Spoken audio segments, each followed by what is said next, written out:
तो आज जैसे ही वन में भोजन करने के लिए ठाकुर जी गए तो सबसे ज्यादा भूख लगती है ठाकुर जी के सखा मधुमंगल को। वन में पहुंचने की देरी नहीं होती कि चिल्लाना शुरू कर, लाला भूख लग रही है बहुत जोर से, जल्दी से छाक खोल ले, लाला अभी तो भूख लग रही है, कब पहुंचेंगे हम, कब बैठेंगे, जल्दी खोल ले, अरे मुकुश श्रीदामा की छाक में ते अचार की खुशबू आ रही है, लाला जल्दी खोल ले। ठाकुर जी कहें तो नेक में ही भूख लगी आवे, भोजन को कोई नाम बोल दे तेरे मुंह में ऐसा पानी आवे, तो सुबह बाल भोग ना करके आयो लाला, इतने चल के आए ना बात मेरो सबरो भोजन पच गो, मुंह फिर तो भूख लगी आई। यशोदा मैया सोती नहीं रह जाती हैं, ठाकुर जी ही जल्दी भाग जाते हैं, छाक लेके जाते नहीं। तो फिर यशोदा मैया किसी सखी के हाथ छाक भिजवाती हैं, उसको कहते हैं छकियारिन। ठाकुर जी की छाक लेके जाती है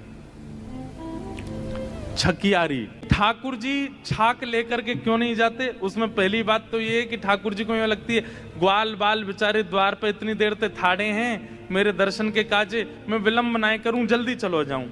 तो ठाकुर जी जल्दी बाहर आ जाते हैं। और दूसरा भाव ये है कि ठाकुर जी जब छाक लेकर के नहीं जाते तो किसी गोपी को अवसर मिलता है छाक लेके वन में जाने का, और उसको ठाकुर जी के दर्शन का सौभाग्य मिल जाता है। आज ठाकुर जी छाक लेकर के नहीं आए। मधुमंगल बोलो मुझे तो भूख लग रही है, अरे मेरे तो पेट में दर्द है लगो, अरे मुझे तो बहुत जोर से भूख लगी है। सब सखा के बोले लाला जी तो भूखो ही रहे 24 घंटा, या तो नेक में ही भूख लगी आवे। सुबह बाल भूख करके निकला है घर से, वो केवल इतनी दूर गयो है कि केवल घर से निकल के वृंदावन से बाहर यमुना जी के तट पर, इतने में तो भूख लगी आई उसको। और ये कैसा है, अभी छाक आरोग लेगो, छाक पालेगो, और छाक पावे के बाद जब वापस घर जाएगो फिर रोने लगेगो कि मुझे भूख लग रही है, मेरो सबरो पच गो, चल के आया हूं, इतनी भूख लगे। मधुमंगल बोलो लाला भूख लग रही है। ठाकुर जी बोले मैं तो छाक लायो नहीं हूं, कोई छकियारी आ रही होगी देखियो। तो मधुमंगल ऊंचे ऊंचे वृक्षों पर चढ़ करके ढूंढ रहा है, अरे कोई छकियारी आई का, कोई छकियारी आई का, कोई भोग लेके आ रही है का घर से।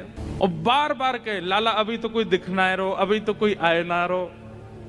तो छकियारिन दूर से देख लेती है कि एक पेड़ पर मधुमंगल चढ़ा हुआ है और ये भोजन की प्रतीक्षा कर रहा है, तो जानबूझ के छकियारी कहीं और चली जाती है कि और व्याकुल हो जाए।